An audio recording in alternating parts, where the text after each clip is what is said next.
Hola, muy bienvenidos a Grado Cero, el punto de partida de la información. Como nunca antes en la historia reciente, la pandemia de coronavirus puso a los sistemas sanitarios en el centro de nuestras vidas. En poco tiempo creímos que nos habíamos convertido en especialistas en inmunología, en estadísticas de disponibilidad de camas, en eficiencia de las vacunas, en modelos de respiradores y de mascarillas. Vivimos durante 2 años metidos dentro de una gran historia clínica colectiva.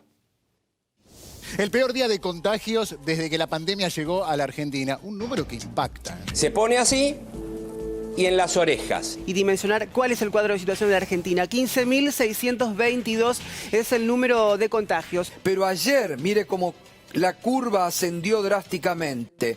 6.609 los casos confirmados de coronavirus en la jornada de ayer, el 27,7% con residencia en la Ciudad Autónoma de Buenos Aires y la provincia de Buenos Aires. Por cada 100 personas que contraen el virus, mueren alrededor de 3. Esto es lo que se conoce como la inmunidad de rebaño. Ustedes fíjense allí, pueden ver día por día cómo han ido aumentando en los últimos 7 a 10 días la internación en hoteles. Y precisamente por la centralidad que cobró el sistema de salud, fuimos capaces de identificar muchos de sus problemas estructurales y profesionales de la salud y especialistas en sistemas sanitarios se ilusionaron con que, estando en el centro de la preocupación ciudadana, esas cuestiones se podrían abordar. Pero así como salimos de la pandemia con la vacunación y la inmunidad de rebaño, también dejamos atrás la preocupación por el funcionamiento del sistema sanitario. Y lejos de mejorar, el escenario empeoró al punto que hoy muchos actores del sector advierten que estamos en la peor crisis de los últimos 50 años. Pero ¿qué características posee esta crisis? ¿Qué tiene de singular? Para ocuparnos de esa pregunta debemos antes entender cómo es el sistema de salud argentino. Ese será el grado cero, el punto de partida de nuestro programa de hoy dedicado a la crisis de la salud en la Argentina.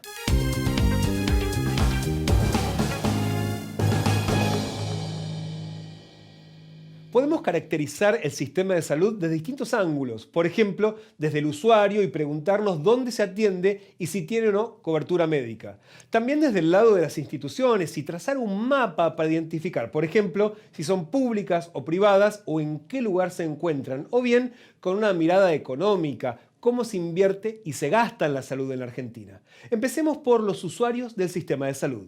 Vamos a representar con este círculo a la población argentina. Si no tomamos en cuenta a los migrantes que utilizan el sistema sanitario local, somos poco menos de 46 millones los ciudadanos que accedemos al sistema de salud.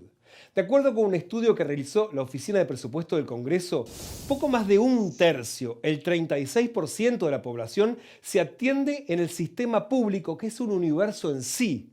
Los sistemas públicos provinciales se ocupan de la mayor parte de esos pacientes y, en segundo lugar, algunos municipios, como en Córdoba o Buenos Aires. Y son muy pocos los que se atienden en las instituciones nacionales, como puede ser el Hospital Posadas o los hospitales que dependen de las universidades nacionales o los que son exclusivos para las Fuerzas Armadas o de Seguridad Federal.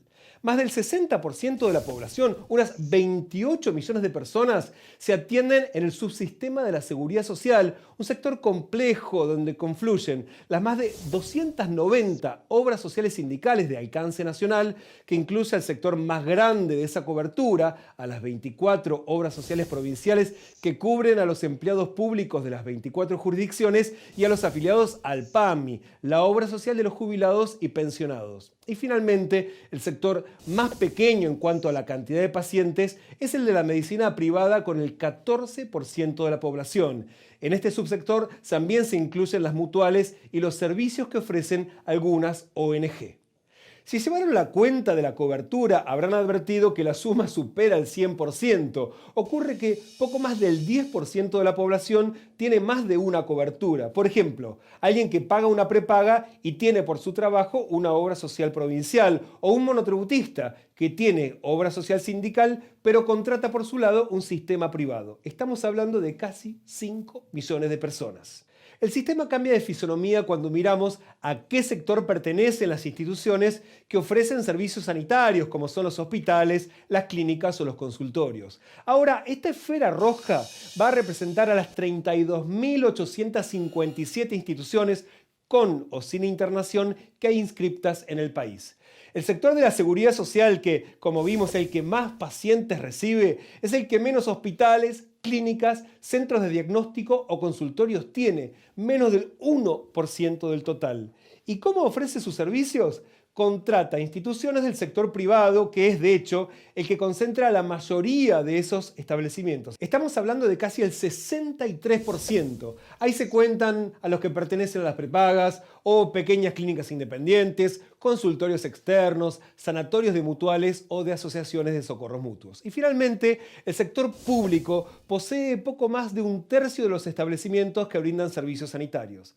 Pero la mayor parte, el 95% de esas instituciones estatales, pertenece a las provincias o a los municipios. La nación tiene solo 162 de los casi 33.000 hospitales o centros de tratamiento que hay en todo el país. Ya sea mediante la contratación de un servicio privado o a través de una obra social sindical o del PAMI o en los sistemas públicos, este enorme sistema supondría que todos los argentinos tenemos cobertura de salud. Es decir que, teóricamente, nuestro país ya habría cumplido y con bastante anticipación una de las metas principales que hace más de una década se propuso la ONU como parte de los objetivos de desarrollo sostenido que debían alcanzarse en 2030.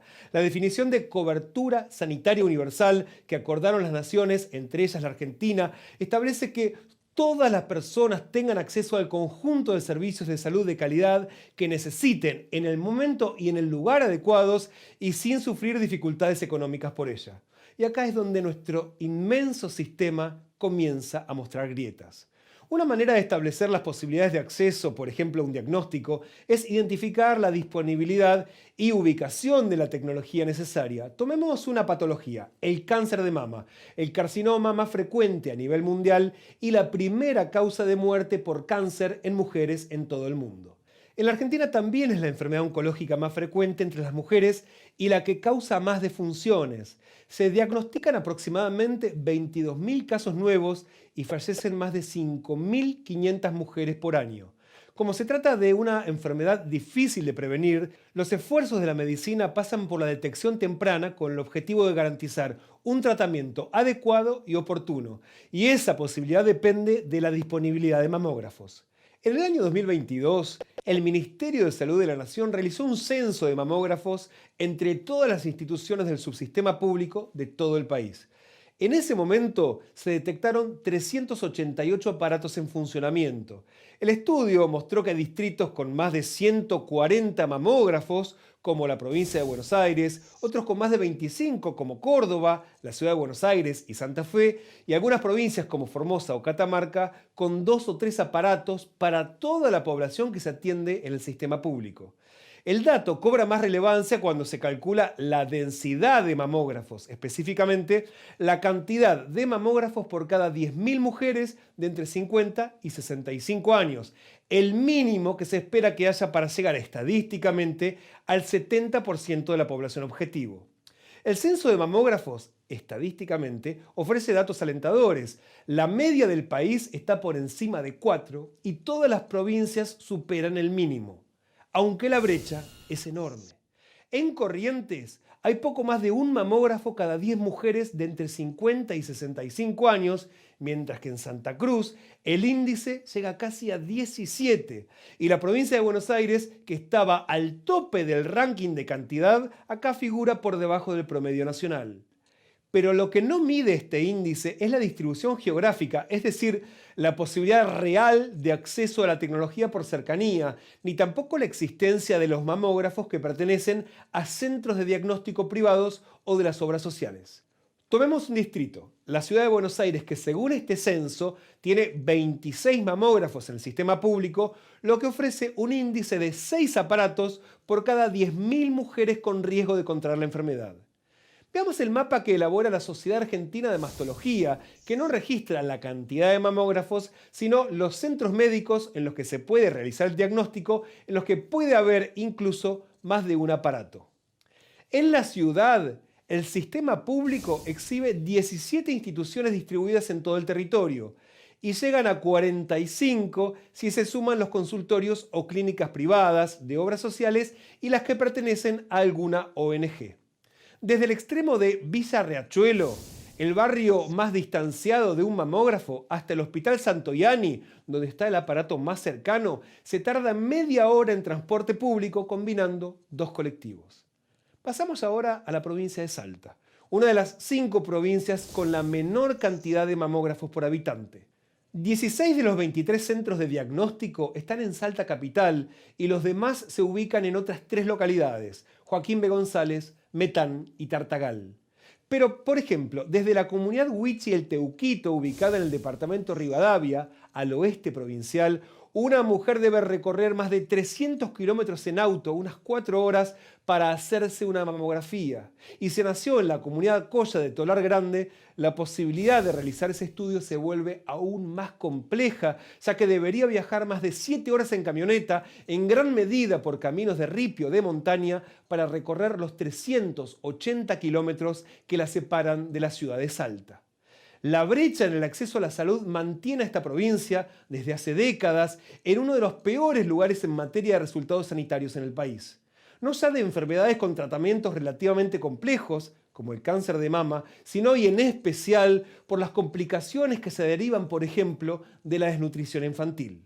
El ministro de Salud de Salta, Federico Mangione, nos explica los desafíos que representa para su provincia intentar cerrar la brecha de la desigualdad en el acceso a la salud. Mangione es médico, cirujano especialista en cirugía infantil y realizó un posgrado en gestión de salud pública y privada y fue gerente general del Hospital Público Materno Infantil de Salta. Tenemos en cada sector distribuido cerca de 1000 agentes sanitarios, ¿sí?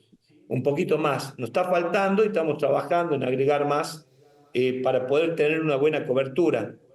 Para ver un poquito, para que la gente entienda qué es lo que trabajamos nosotros. Le damos una app, una computadora, una mini computadora.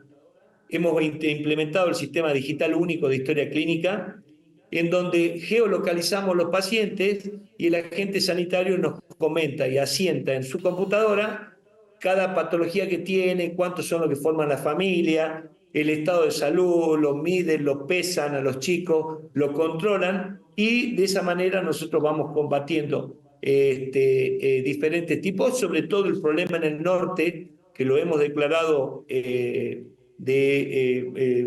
una emergencia sociosanitaria, y hemos comenzado a trabajar para el problema que tuvimos apenas iniciamos nuestra gestión en la mortalidad infantil, que teníamos un promedio de 10.6 por 1000, ¿sí? En el 2023 lo logramos bajar a 7.6 por 1000 y hoy actualmente hemos tenido una escalada de nuevo por diferentes circunstancias de 8.6. Todo esto tiene que ver con lo socioeconómico, le guste a quien le guste, esto es así. Comenzamos a trabajar, comenzamos a investigar y a estudiar y hicimos un centro de recuperación nutricional en Santa Victoria Este, que había un problema. Hicimos un centro de recuperación en Tartagal. ¿Por qué hicimos ese centro de recuperación en Tartagal? Porque ahí tenemos terapia intensiva, entonces los pacientes que tienen más complejidad lo estamos derivando ahí por la necesidad que podamos tener una terapia intensiva. Y otro centro de recuperación que lo tenemos en Embarcación. Toda esa franja que le estoy contando, estamos hablando de una superficie muy importante y de esa manera hemos logrado combatir la desnutrición. ¿Por qué? Porque trabajamos muy fuerte con este tipo de flagelo que estábamos teniendo en la provincia durante hace muchísimo tiempo. Hicimos células de contención, las llamamos nosotros, que estaban formados por médico, por enfermero, por agente sanitario, y en donde hemos puesto a disposición camionetas especiales 4x4 para que puedan recorrer todos los sectores. Para que más o menos se tenga un poquito la idea de lo que es la geografía, hay lugares que una ambulancia no puede pasar directamente, porque si llueve está cortado, lo tenemos que hacer por aviación, y si llega a pasar una ambulancia, más de una vez se quedaron atascadas por el peso que tienen. Entonces hemos cambiado la metodología y ponemos una ambulancia y hacemos sistema de posta. La ambulancia espera en un lugar seguro y lo vamos a buscar a los pacientes en una camioneta 4x4, lo trasladamos, la cargamos a la ambulancia y ahí lo llevamos a los centros que corresponden. Teníamos gastos de recursos de forma innecesaria. ¿Qué quiero decir? Te voy a dar ejemplos puntuales. Venía el Estado y compraba un resonador de tantos millones y teníamos en la parte privada 2 resonadores que me salía más barato alquilarlo o pagar por prestación. Entonces, eso es lo que nosotros, por ejemplo, vos me decimos de diálisis, ¿sí? Montar nuestro equipo de diálisis nos sale más barato que contratarlo. Como explica Mansione, la geografía no es el único factor que ensancha la brecha de oportunidades para acceder a la salud. Un motivo central tiene que ver con la falta de planificación y de interacción entre los distintos subsectores que conforman el sistema de salud. El ministro salteño también introduce un concepto relevante atado a la planificación, la atención primaria de la salud, que es uno de los ejes centrales que identifica la OMS para garantizar la cobertura de salud universal. Cuando regresemos, retomaremos nuestro recorrido por ese camino, la atención primaria de la salud. Ya volvemos.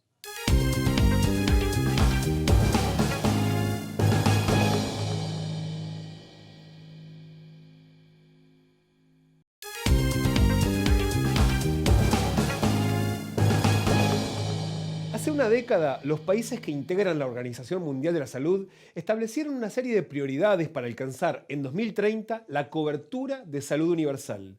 Uno de los ejes de ese objetivo es la atención primaria de la salud, que la OMS define como la asistencia sanitaria esencial accesible a todos los individuos y familias de la comunidad a través de medios aceptables para ellos, con una plena participación y a un costo asequible para la comunidad y el país.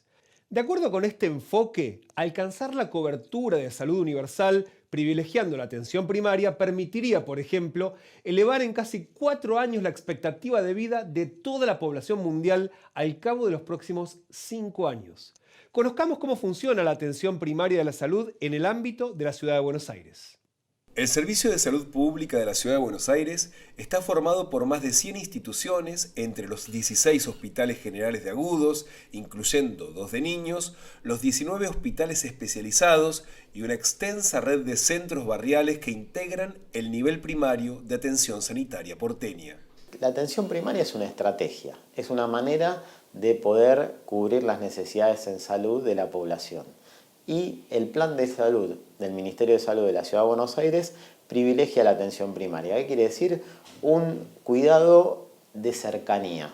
Nosotros tenemos lo que se llama un primer nivel de atención, que están compuestos por lo que llamamos Centros de Salud y Acción Comunitarias, CESAC.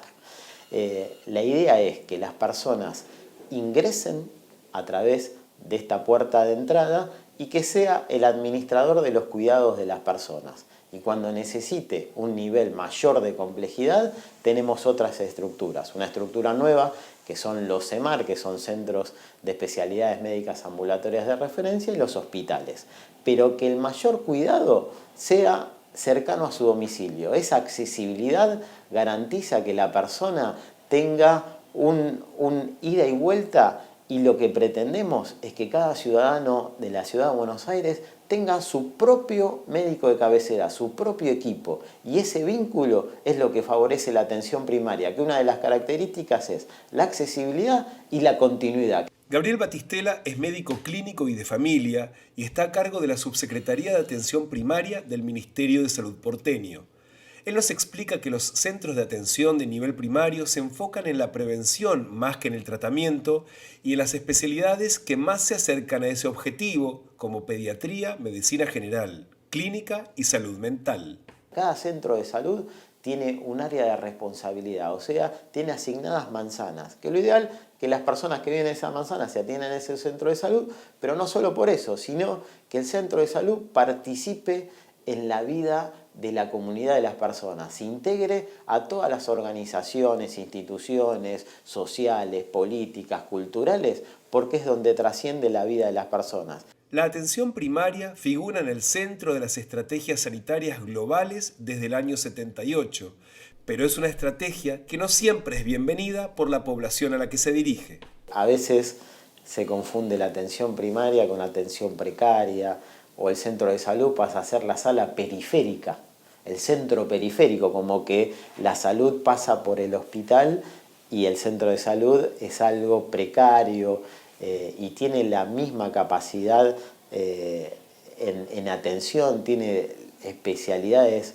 que trabajan en la concepción de un cuidado de las personas. Hay pediatras, clínicos, psicólogos, psiquiatras, kinesiólogos, están las mismas disciplinas que hay en el hospital, pero cada uno cumple su rol. Siguiendo los parámetros internacionales definidos por la Organización Mundial de la Salud, las autoridades sanitarias de la ciudad consideran que el 80% de las enfermedades crónicas no transmisibles, como la diabetes, la obesidad, la hipertensión o el colesterol, tienen chances de recibir una mejor atención y seguimiento en los centros de salud primaria. Hay actualmente en la Ciudad de Buenos Aires cerca de 720.000 personas que le decimos que tienen cobertura pública exclusiva. De esas personas, la mayoría en algún momento tocó un efector público y cerca de 400.000 un hospital y cerca de 300.000 un centro de salud continuamente. Así que tenemos todavía un trabajo importante para que todas las personas se vayan acercando a nuestros centros de salud y puedan tener un cuidado longitudinal como corresponde. ¿Quién viene al CESAC? Por ejemplo, a este específico. Y acá consultan todos los vecinos de Paternal fuertemente y después tenemos un barrio vulnerable importante que es La Carbonilla, que está ahí pegado a la estación Paternal y viven cerca de 3.000, 4.000 personas donde consultan habitualmente y no solo consultan acá, sino los propios profesionales van al barrio. A partir del 2015 fuimos incorporando una figura que es el promotor de salud.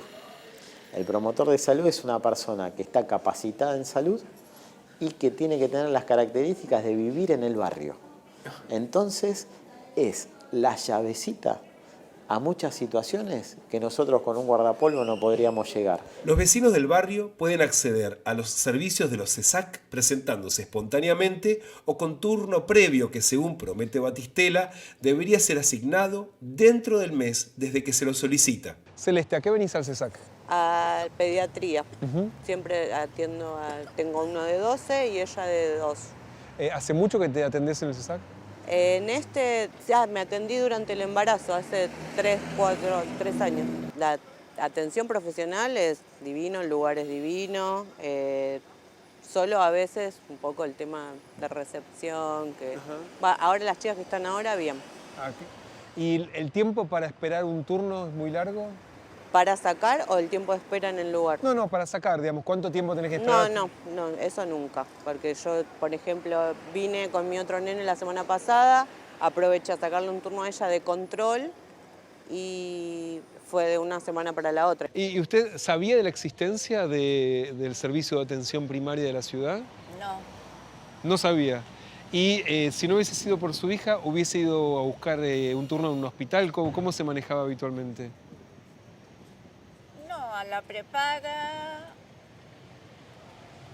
o un hospital, el Durán, que me queda cerca. Pero la primera opción era, antes del CESAC, un hospital, no venir al centro de atención primaria. Claro, porque no lo conocía. Yo estoy con tratamiento psiquiátrico y psicológico, aparte del clínico, y varios rubros más, ¿viste? ¿Y la atención está conforme? No, muy buena, muy buena. La verdad que muy buena. Sí, sí, sí. ¿Y en algún momento se le ocurrió decir, no, en vez de ir al CESAC voy a ir al hospital? Sí, pero a veces tengo que ir obligado al hospital. ¿Pero prefiere esto? Sí. Vengo a atender a mi mamá, que la atiende la clínica, muy buena atención.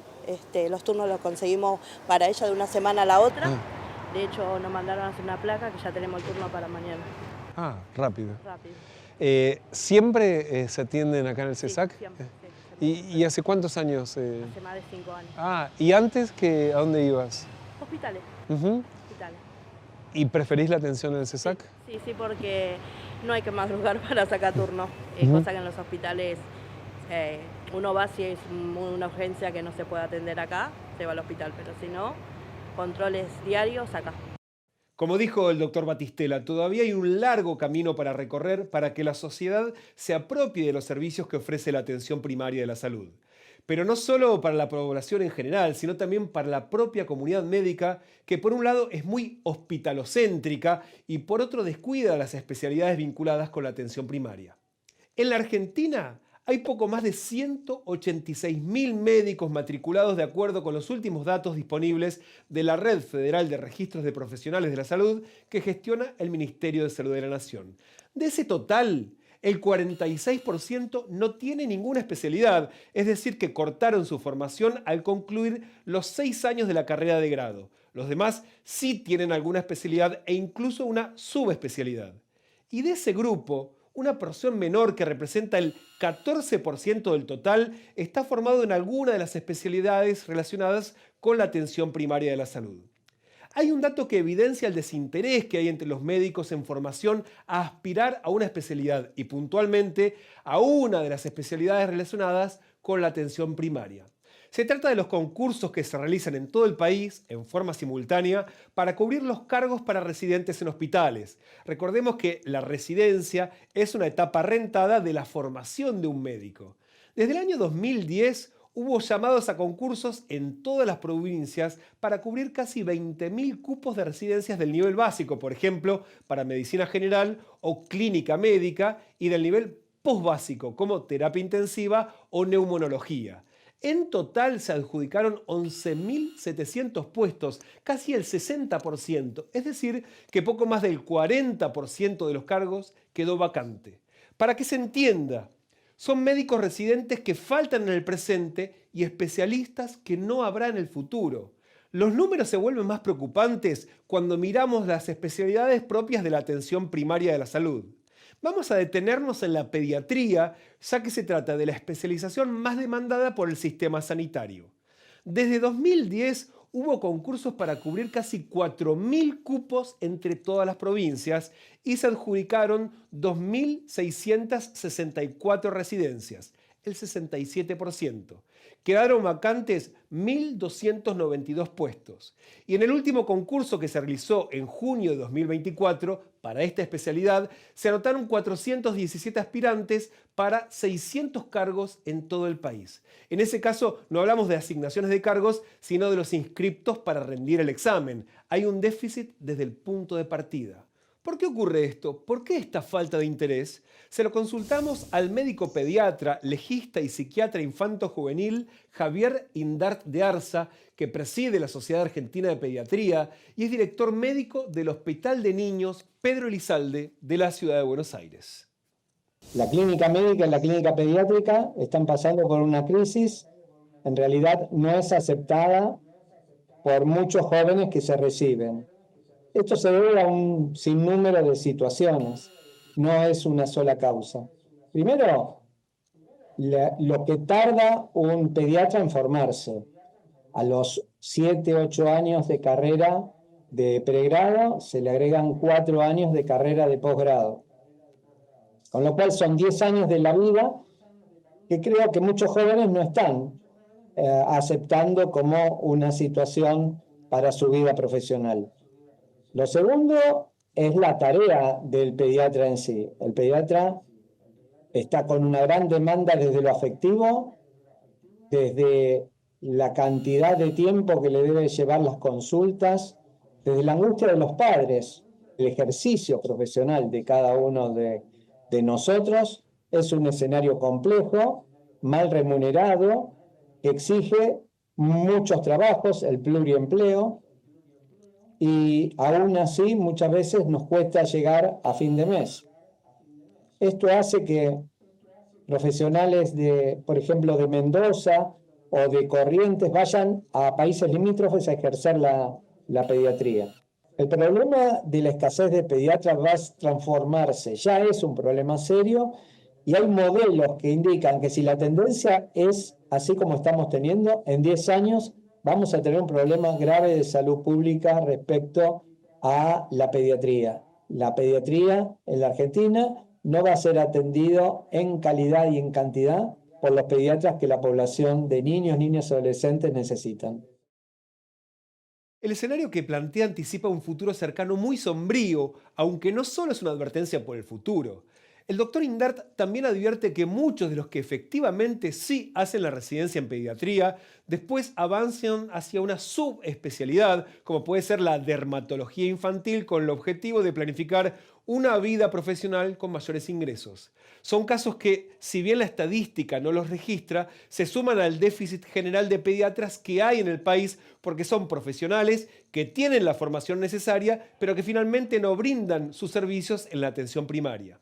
El dato nacional también hace perder de vista las particularidades regionales, porque de hecho en la zona metropolitana de la Ciudad de Buenos Aires habitualmente se cubre casi la totalidad de los cargos, mientras con algunas provincias, como en Misiones, y si tomamos en cuenta los concursos para residencias desde 2010, apenas se logró completar el 53% de las residencias.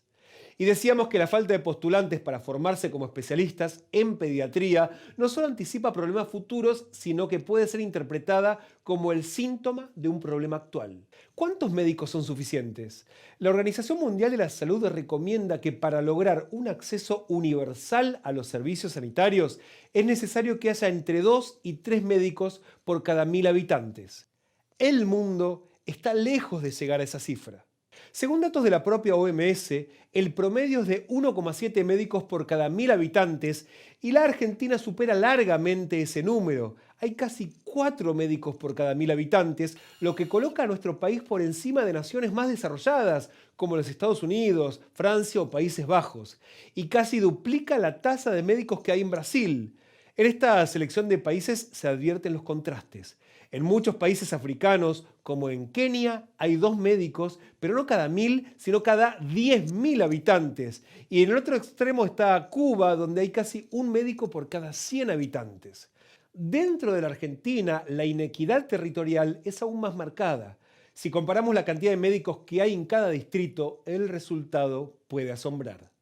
Por un lado, si la Ciudad de Buenos Aires fuese un país y estuviera en el gráfico anterior, duplicaría la cantidad de médicos por cada habitante de Cuba, el país con mejores estándares sanitarios del planeta según la OMS. Y en otro extremo hay provincias como Santiago del Estero o Misiones que están por debajo del promedio mundial y que tienen números que se acercan a algunas naciones pobres del continente africano. ¿Y cómo se explica esta inequidad? Como vimos, en parte es por la falta de planificación y también por la superposición de subsistemas que trabajan en forma atomizada y descoordinada. Ese es el diagnóstico al que llega el economista Daniel Maceira, investigador del CONICET y del Centro de Estudios de Estado y de Sociedad sobre Políticas de Salud, formado en la UBA y en la Universidad de Boston, y que también es docente en la UBA y director del MBA de Salud en la Universidad de San Andrés. Desde una perspectiva de gestión tiene un montón de costos, porque si tuvieras una población más amplia, la capacidad que tenés para negociar precios de insumos, medicamentos, servicios es mucho mayor. Desde una perspectiva de seguro, si vos estás pensando que estás asegurando una población para atender enfermedades y curarlas, la probabilidad de ocurrencia de una enfermedad es definida y en poblaciones más grandes esa probabilidad se va licuando y por tanto los costos en los que terminás realmente viéndote involucrado son proporcionalmente menores. Entonces la idea de grandes números reduce costos, aumenta la eficiencia de lo que estás haciendo. Entonces si vos en vez de tener un Ministerio de Salud con un proceso de descentralización en gestión, tenés lo que tenés en Argentina, que es una descentralización donde cada provincia recauda, define la estrategia sanitaria y la implementa, hace que se atomice eso, ¿sí?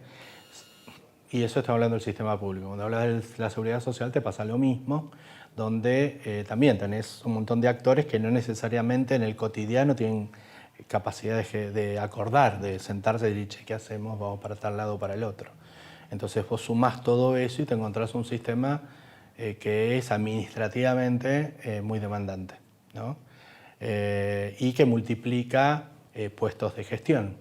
y multiplica los procesos de toma de decisiones. Eso evidentemente hace que vos del conjunto estés usando más recursos que si tuvieras un mecanismo de gestión, no digo más centralizado necesariamente, pero sí más coordinado. En Argentina la decisión no la toma el Ministerio de Salud de la Nación. La Nación tiene algunos programas federales, pero la gestión cotidiana, cuánto se cubre, bajo qué condiciones, quién administra las instituciones, de quién es la propiedad de las instituciones, es todo provincial e incluso municipal en Provincia de Buenos Aires. Entonces, eso hace que sea más difícil establecer un acuerdo del conjunto. Maceira compara el caso argentino con otros países federales como Brasil y México, en los que hay esquemas más centralizados de coordinación. Y también trae el caso de Costa Rica, que según él puede servir de modelo no para todo el país, sino para los sistemas provinciales de distritos grandes como Córdoba, Santa Fe o Mendoza. Costa Rica es un país donde se decidió que no hubiera subsistemas y que la gente con bajos recursos fuera el sistema público, la gente con empleo formal fuera la seguridad social, que es la Caja Costarricense de Seguridad Social, se llama ello, hay uno solo, no hay un montón, y que la gente con más recursos contratara un seguro privado. Lo que decidieron es, nos vamos a distribuir el trabajo. Entonces el Ministerio de Salud lo que se hace es encargar de la rectoría, promoción, prevención, comunicación, o sea, todo lo que es funciones esenciales de salud pública. Mientras que le transfirió todos los recursos para prestar servicios a la Caja. O sea que la Caja se convierte en la institución gestionadora de toda la oferta sanitaria del sector público y de la seguridad social. O sea que si vos no tenés cobertura, un empleo formal y contribuís con aportes y contribuciones al sistema de salud, o si lo haces, de cualquier modo el espacio de atención es la Caja. Entonces ahí lo que generas es, en un país con baja escala poblacional, son 3 millones y algo de personas, que vos logres tener como cuerpos sólidos de atención por línea de cuidado. Entonces eso aumenta la eficiencia. Es un tema. La segunda es que le dio mucha prioridad a la estrategia de atención primaria. Hay médicos de familia a los que vos estás asignado como persona, entonces a vos te pasa algo y sabés a quién tenés que ir. Y esa persona tiene tu historia clínica. Y si vos tenés que ser derivado, tu médico o médica de cabecera es quien te deriva. Entonces lo que genera es un flujo muy nítido, muy natural, y eso lo que hace es reducir los costos. Esta última descripción se parece bastante al modelo que vimos de atención primaria en la ciudad de Buenos Aires, pero incluye como principal fortaleza la coordinación entre la salud pública y el subsistema de las obras sociales sindicales y provinciales y de la medicina privada, algo que no existe en la Argentina. ¿Coordinar para qué? Para mejorar la cobertura y la eficiencia de la inversión en salud, que en la Argentina es muy elevada. En total representa casi el 10% del Producto Interno Bruto. ¿Es mucho? ¿Es poco? Comparemos con otros países.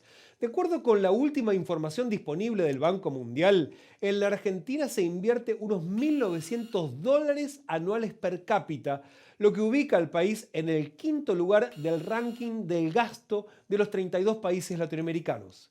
La lista la encabeza Cuba con casi $2.500 y la cierra Haití, el país más pobre del continente, en el que el gasto no llega a los $100 anuales por habitante. Pero no se trata únicamente de cuánto se gasta, sino cómo. Y podemos analizarlo con un índice que utiliza la OMS para evaluar una serie de variables que miden el avance de la cobertura universal de salud. En ese índice, la Argentina desciende 2 lugares en el ranking y la superan no solo Cuba o Uruguay, que invierten más recursos por habitante que la Argentina, sino Brasil o Costa Rica, que gastan menos, pero que, como explicó Maceira, lo hacen de un modo más coordinado y eficiente. Es decir, que el país invierte mucho, tiene un enorme sistema sanitario que en teoría debería llegar al 100% de la población, pero que, como vimos, genera enormes inequidades. Llegamos así al nudo de nuestro tema. ¿Qué frena que los actores centrales del sistema de salud se comprometan a trabajar por una cobertura universal de salud que no sea solo nominal, sino real, efectiva, equitativa y de calidad? Esa será nuestra pregunta grado cero de hoy, con la que daremos inicio a la entrevista con nuestro invitado.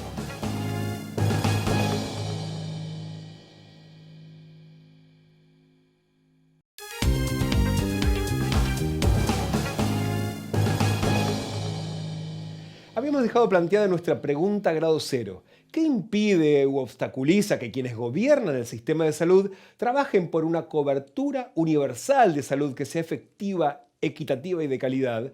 Con esa pregunta iniciaremos el diálogo con el médico y doctor en salud pública Adolfo Rubinstein, que dirige el Centro de Implementación e Innovación en Políticas de Salud y fue ministro y secretario de Salud de la Nación entre 2017 y 2019.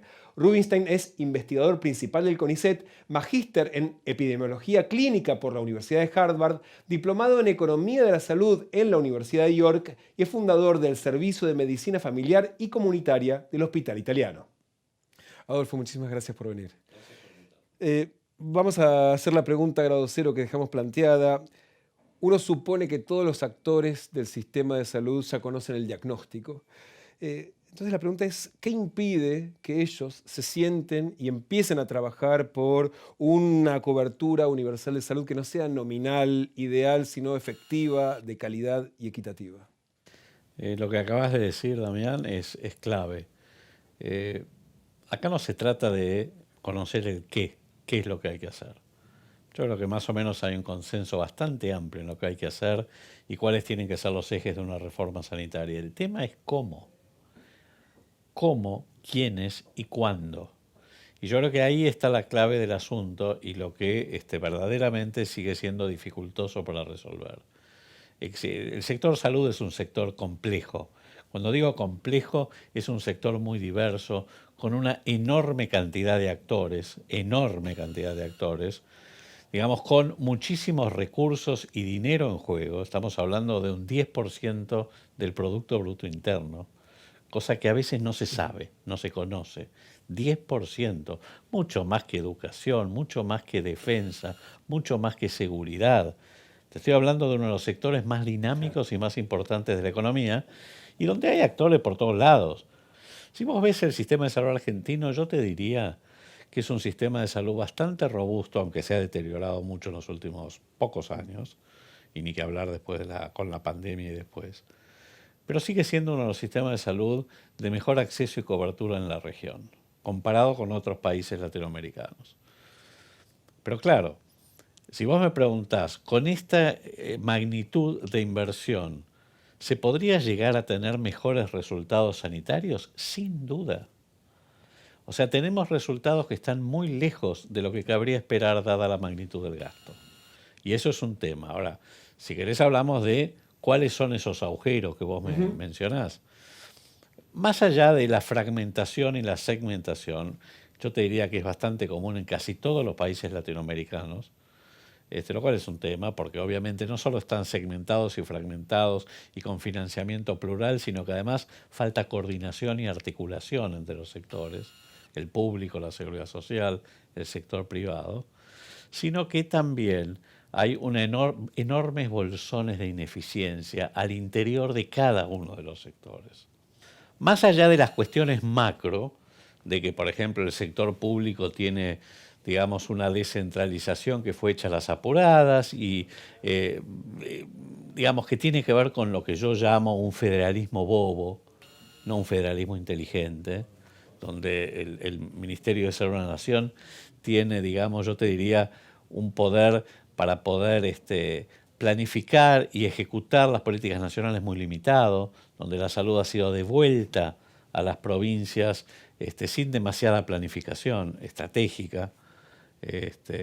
Un sector de la seguridad social donde hay, te diría, obras sociales nacionales, por ejemplo, son las sindicales, 300 obras sociales, de las cuales 2/3 partes, en realidad un poco más, 70% no son ni viables, ni prestación, o sea, ni desde el punto de vista prestacional ni financiero. Claro, porque tienen demasiados pocos afiliados. Tienen menos de 30.000 afiliados, que es 30.000 beneficiarios es el número mínimo para tener un pool de riesgo más o menos estable. Entonces, ya tenés un 70% que no es viable y que está, por supuesto, yo te diría, sostenida por subsidios, tanto de lo que es el Fondo de Solidaridad de Redistribución como de presupuesto nacional. Adolfo, ya que trajiste el tema de las obras sociales, después te voy a preguntar sobre el poder real que tiene el Ministerio de Salud de la Nación. Pero yo me acuerdo que cuando tuviste vos responsabilidad en la gestión, intentaron con la CGT buscar la posibilidad de reducir la cantidad de obras sociales, cambiar este escenario de tantas obras sociales ineficientes y que gastan de más. ¿Qué pasó? ¿Por qué no se pudo cambiar? Como vos decís, obviamente el objetivo estaba, como te decía también, de las 300 obras sociales nacionales, las sindicales, la mayoría, amplia mayoría, son inviables y solo están sostenidas por subsidios. Y obviamente tuvimos, cuando vos hablas con la CGT y cuando hablamos con muchos dirigentes sindicales y de obras sociales, entienden el tema. El punto es que obviamente las obras sociales son caja de los sindicatos. Y que además no solamente son cajas de los sindicatos, sino que existe un poder real, político, digamos, de tener o no tener, digamos, una obra social detrás de un sindicato, aunque sea un sello de goma. La realidad también es que no teníamos el poder. Y eso, digamos, sobre todo, yo te diría, el poder, por ejemplo, en el Congreso para producir ese tipo de reformas. Y sobre todo cuando sobrevino la crisis que empezó en abril del 18, ya la cosa se empiojó demasiado. Pero el objetivo estaba, la idea era consolidar, por ejemplo, yo ahora no recuerdo el detalle, pero había creo que eran 5 obras sociales de azucareros o algo así. Claro, sí. Así, ¿qué sentido tiene esto?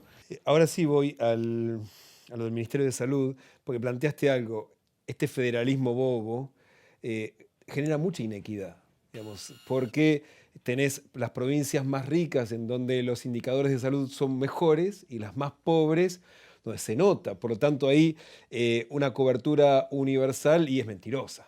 Es para todos, pero no para todos igual. Ahora, solo se va a resolver eso cuando las economías provinciales se equiparen. Digamos, hay que esperar a eso, porque mientras tanto se nos van a morir un montón.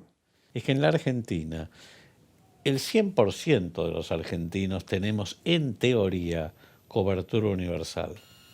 Dice, ¿por qué? Porque cualquiera, vos o yo, cualquiera, tiene, digamos, tiene el derecho a ser atendido en cualquier hospital público o centro de salud pública, en cualquier lado, solo por ser argentino. Es más, no necesitas ser argentino. No, claro, ir a un hospital. Los residentes, y si estás de paso también podés atenderte.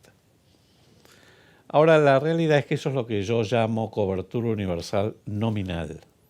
Nominal, ¿por qué? Porque sí, está el derecho a recibir atención, pero como vos bien decís, no es lo mismo recibir atención en un hospital público, por ejemplo, en la Ciudad de Buenos Aires, o en un hospital público en una provincia del nordeste argentino. No es lo mismo. No es lo mismo el acceso, la cobertura y la calidad de atención. Y eso también se refleja en las enormes disparidades sanitarias, que son escandalosas, inadmisibles en un país federal. ¿Qué sé yo? Por ejemplo, vos tenés diferencias en mortalidad materna de entre 5 y 6 veces entre la provincia más rica y la provincia más pobre, y te estoy hablando de mortalidad infantil 2 a 3 veces, en mortalidad por infarto de miocardio, por cáncer, los tiempos del diagnóstico al tratamiento del cáncer. O sea, estamos hablando de la probabilidad de enfermar o morir de los ciudadanos de nuestro país. Entonces, ahí es donde verdaderamente el rol que tiene que tener el Ministerio de Salud de la Nación es fundamental. Claro, no es solamente de un rector. No, pero claro, no es rector, tiene que implementar políticas nacionales que permitan reducir esa brecha. Un tema que es preocupante y va empeorando tiene que ver con los profesionales de la salud. Empieza a haber cada vez menos interesados aspirantes a las especialidades. esta migración del sistema público al sistema privado o del privado al privatizado. Esto vuelvo a mi consultorio porque los honorarios son malos, con lo cual se generan problemas presentes y a futuro. Digamos, nadie se quiere formar.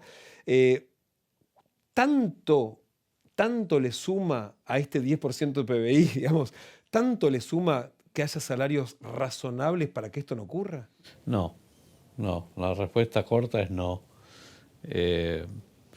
Lo que ha pasado en los últimos años, o sea que hay una crisis de costos y de sustentabilidad del sistema de salud. Por ejemplo, el 30% hoy del gasto en salud es medicamentos, y dentro del gasto en medicamentos, el segmento que más está creciendo de manera geométrica, exponencial, es el de los medicamentos innovadores. ¿Por qué? Pues tienen que ver con la transición demográfica, epidemiológica, el envejecimiento poblacional. Obviamente, la cantidad de medicamentos para enfermedades crónicas, los nuevos agentes biológicos, las terapias génicas, en fin. Sí, para el cáncer. Para todo. El tema es cómo se sustenta. Entonces, la porción, la torta, que antes suponete que era parte honorarios, parte insumos, parte medicamentos, cada vez está más tirada hacia el lado de los insumos y medicamentos y nuevas tecnologías. Cada vez menos queda para los honorarios médicos. Entonces llega un punto en que empieza a producirse esta catástrofe, porque está ocurriendo en el sector privado, pero también en el sector público. Claro. La emigración de los profesionales del sistema de salud. Dijiste algo muy importante sobre que se termina volcando el presupuesto hacia la parte tecnológica, medicamentos, con una dificultad: nadie controla los precios, o se controla muy poco. Ahí nos falta también una, digamos, decíamos que las obras sociales son sectores caja y poder. Evidentemente son sectores muy poderosos, las empresas de producción de tecnología y los laboratorios. ¿Se puede contra ellos? O sea, se puede, porque la trazabilidad del valor de un medicamento es muy difícil de obtener. Digamos, ¿hay alguna reforma que se pueda, algún país que lo hizo? Pero, a ver, la mayoría. Muy pocos países no tienen ningún marco regulatorio para medicamentos. Uno de ellos es la Argentina. La Argentina necesita un marco regulatorio.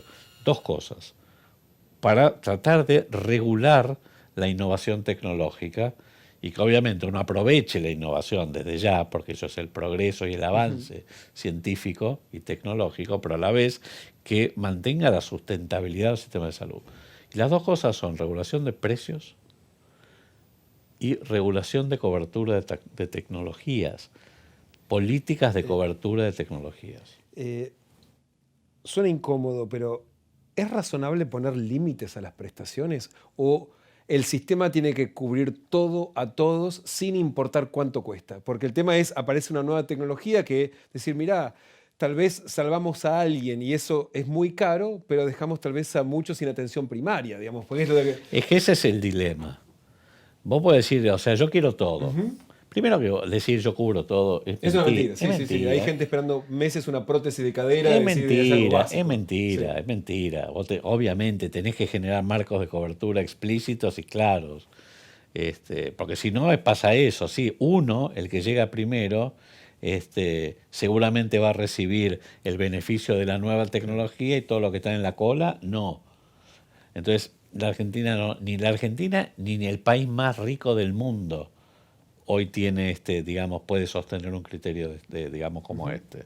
Así que claramente, digamos, tiene que haber, no se puede dar todo a todos, porque eso, digamos, no hace a los sistemas sustentables. Adolfo, para finalizar, si te volvieran a convocar...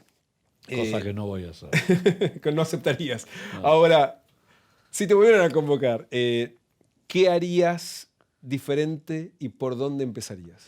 No, sí, digamos, primero sería más amplio, menos dogmático, convocaría a muchos actores. Pues yo creo que, de nuevo, la reforma sanitaria estructural que hay que hacer, como muchas otras reformas que hay que hacer en nuestro país, no dependen de ni una gestión de gobierno, ni de una persona, ni de algún iluminado. O sea, tenés que convocar a todos. Y el sector, como te decía al principio, es muy complejo y tiene muchos actores. En segundo lugar, hay que definir claramente qué es lo que hay que hacer primero. ¿Por dónde empezar? Empezamos por una mejor articulación e integración de los diferentes subsectores. Empezamos por una política que permita regular, por ejemplo, el incremento de costos del sistema. Empezamos por una política que comience a priorizar a los profesionales, digamos, bueno, entre otras cosas. Bueno, estos son los temas. Hay temas que tienen que ir primero, que son más urgentes, más críticos, temas que pueden ir después. Pero esto no lo puede definir una sola persona, una sola gestión. Esto hay que convocar, discutir, deliberar. Ahí tienen que estar nuestros legisladores. No es una cosa solo del Ejecutivo. Y la justicia también, porque tenemos la crisis de los amparos. Sí, que termina siendo el último, digamos, recurso cuando la política no resuelve. Exactamente. Así que, pero bueno, será lo que puedo es, digamos, asesorar a alguien, pero yo no lo agarro más. Adolfo, muchísimas gracias por haber venido. No, gracias por invitarme. Cuando regresemos, conclusiones en grado cero.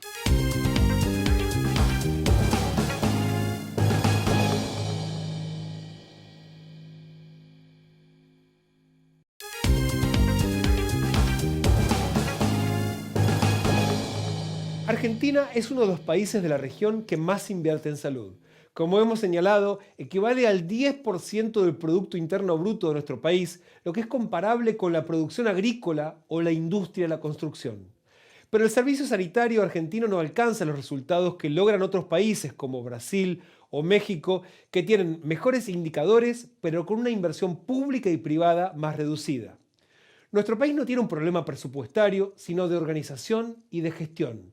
Por ejemplo, como señaló el ministro de Salud de Salta, la falta de integración de los subsectores público, de las obras sociales y privado contribuye a ensanchar la brecha de la inequidad que aporta nuestra geografía. La Argentina gasta mucho porque gasta mal. Por ejemplo, como explicó el ex ministro Rubinstein, los sistemas de compras de medicamentos están fuera de control. Las compras atomizadas, sin coordinación, son funcionales al negocio, pero no a la eficiencia sanitaria. La contracara está en los magros salarios que reciben los profesionales de la salud, en particular de las especialidades consideradas críticas. Como explicó el doctor Javier Indart de Arza, presidente de la Sociedad Argentina de Pediatría, la extensa formación que desemboca en un ingreso insuficiente provoca un desinterés en la formación de los médicos. Es un problema serio a futuro que ya tiene consecuencias graves. Si, como vimos en el caso de la Ciudad de Buenos Aires, hay una necesidad de privilegiar la atención primaria de la salud, no hay suficientes profesionales de las áreas involucradas para garantizar esa política. La falta de residentes de esas especialidades anticipa un escenario desesperante. En el debate sobre la asignación de recursos también falta una incómoda pero necesaria discusión sobre los límites de la atención. Los prestadores, públicos o privados, deben cubrir todos los tratamientos para todos los afiliados sin importar los costos económicos que tengan, lo que puede acarrear el desfinanciamiento de servicios básicos para el resto. Se trata de establecer criterios de prioridad. En nuestro país, la falta de planificación de las políticas públicas deriva en que esa discusión sobre la salud termina en manos de la justicia sin que necesariamente haya en los tribunales conocimientos sanitarios suficientes. Y no hace falta ser Suecia o Noruega para pensar en todos estos problemas. Basta con mirar, por ejemplo, países como Costa Rica, en donde, como explicó el investigador Daniel Maceira, se han hecho reformas que apuntan a aplicar los recursos con criterios que permiten mejorar los indicadores sanitarios. Lo que no va a ocurrir es que mágicamente el sistema de salud argentino se cure. Y los actores que tienen capacidad de decisión ya conocen el diagnóstico. Falta decisión política y, sin dudas, una cuota relevante de coraje para enfrentar actores muy poderosos para que la cobertura de salud universal deje de ser una promesa teórica y se convierta en una realidad. Hasta aquí hemos llegado. Gracias por acompañarnos. Nos volveremos a encontrar en Grado Cero, el punto de partida de la información.